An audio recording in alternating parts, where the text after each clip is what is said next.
Erkak kishi onasi uchun hamma narsaga tayyor bo'lar ekanda. Boya sizga SMS yozgandim. Ko'rdingizmi? Hozir ishxonada ozgina ishlar ko'p. 1-2 kunda borsak bo'ladimi? Doktor menga 10 kun oldin aytgandi analiz topshiringlar deb. Bu bolaga ta'sir qilib qolishi mumkin. Qolib ketyapti-yu. Mayli. Amallaymiz.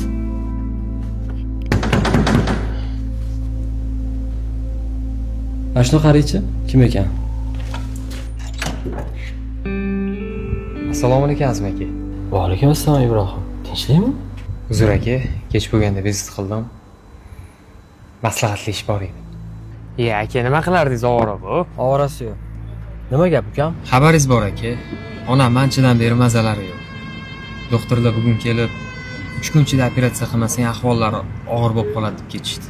Sizni hurmat qilganim uchun bu narsani aytoldim. Imkoningiz bo'lsa menga berib turolmaysizmi? Ukam, bilasan yaqinda to'y qildim. Hamma pulimni ishlatib tashladim. Uning ustiga kenayni mazasi yo'q. Oylay hali tushmadi. Bo'lsa bilasan, men sendan qizg'anmayman. Bilaman aka. Siqilma ukam. O'zi yetkazadi. Ona uchun erkak kishi qattan bo'lsa ham topishga harakat qilar ekan, shunga sizdan so'rab ko'rdim aka. Noto'g'ri tushunmay tag'in. Assalomu alaykum. Assalomu Va alaykum assalom. Charchamayapsizmi? Men Miloga davolanishga 15 million limit ajratildi. Mana shu 2-3 millionga o'zi chiqarib bersam, naqd qilib bera olmaysizmi? Yo'q, bu pullar faqat davolanish uchun. Yo, davolanishligini bilaman. O'zingiz dushman chiqarib beraman, rozi qilib, naqd qilib bering. Hurmatli mijoz, qaytarib aytaman. Bu pullarni hech qayerdan naqdlab bo'lmaydi.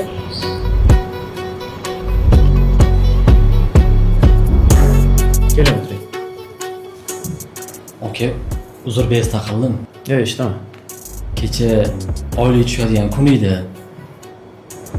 Bilasiz, yaqinda uylanganman. Xabarim bor. Ozgina pul kerak. O'shanga oldingizga keldim.